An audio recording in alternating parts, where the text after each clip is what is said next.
Welcome to the Slop Farm. Enjoy the video.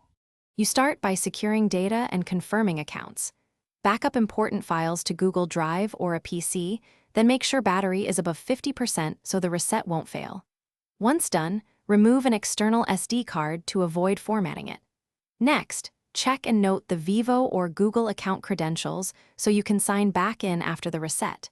Now go to Settings to begin the reset sequence. I'll guide you through the exact menu taps. You proceed into Settings and find Backup and Reset under System Management or More Settings. This is where the factory reset lives. Tap Erase all data, read the warnings, then confirm by entering your PIN or password. This removes user data but keeps firmware. If the phone is locked or unresponsive, make sure to use Recovery Mode. Power off the device, then press and hold Power plus volume up until the Vivo logo appears. From Recovery, select Wipe Data/Factory Reset and confirm to start. Once the reset finishes, the phone will reboot to the initial setup screen. Follow prompts to choose language, Wi-Fi, and restore your backup.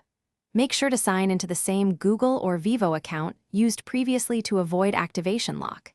If restore fails, try restoring later via settings after setup completes. If you encounter activation lock or a stuck boot loop, check that account credentials are correct.